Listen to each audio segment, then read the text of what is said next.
One clear evening, Peppa Pig's house was quiet and starry. Outside, the sky was littered with bright stars, and the family was sitting in the living room. Peppa was drawing a picture of the moon, George was playing with a dinosaur, and Mama Pig was leafing through a book. Daddy Pig suddenly came in with a large bundle and announced, "Look, I've found my old telescope. We can look at the stars." Peppa immediately jumped up. "A telescope? Is it like a magic tube for the stars? I want to see the moon." Mama Pig looked at the bundle and smiled. "Dad, are you sure he's still working? He's covered in dust." And when George heard about the stars, he shouted joyfully, "Dinosaur!" "Grr!" Peppa laughed, looking at her brother, who was jumping with a dinosaur in his arms. "George, the stars are not dinosaurs." "Dad, let's look at the sky." Papa Pig unfolded the telescope, a long black tube with legs, and proudly said, "It's not just a telescope, it's the best star catcher. I am a great astronomer." They all went out into the courtyard. The sky was dark and clear, and the stars were twinkling like little light bulbs.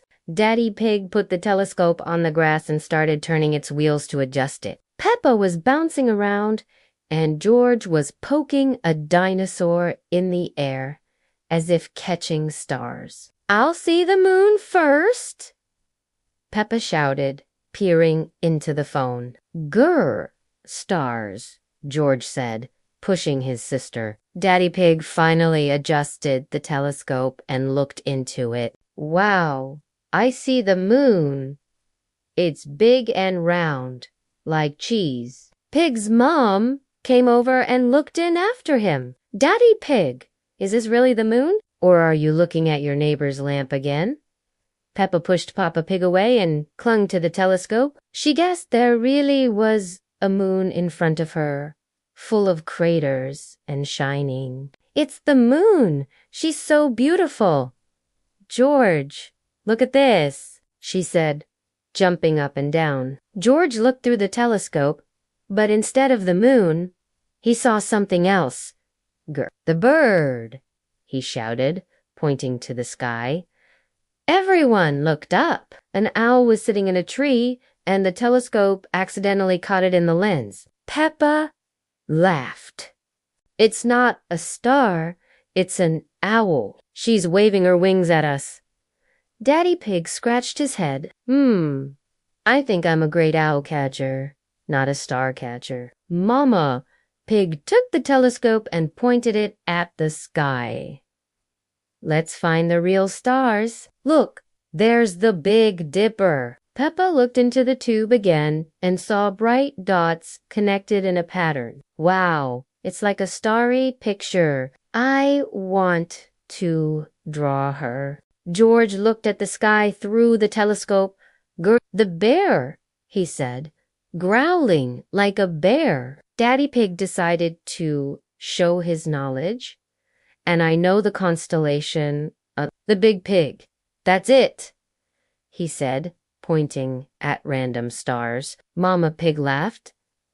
"Daddy Pig, there is no such constellation, but you can make it up." They spent a long time looking through the telescope, finding stars, and coming up with names for them. Peppa called one star Bouncy Peppa. George pointed to the other and said, "Good." And Papa Pig claimed that he had seen a star in the form of a pie. Finally, the night got colder, and Mama Pig called everyone home. "Let's go drink hot chocolate, my star hunters," she said. The house was warm, and there were mugs of steaming chocolate on the table. Peppa took a sip and said, "I love this telescope. It shows the moon and owls. George agreed, licking the chocolate off his nose. "And I think I'm a great astronomer after all," Papa Pig added, adjusting his glasses. "All stars are good when you look for them together," said Mama Pig, smiling. They were sitting, chatting, and drinking chocolate, and outside the window the stars were blinking, as if winking at their little telescope. George and I love the stars and the moon. And chocolate, everyone loves the sky, Peppa said, jumping up and down. So another magical evening passed at Peppa Pig's house, and the telescope remained in the courtyard, ready for new star adventures.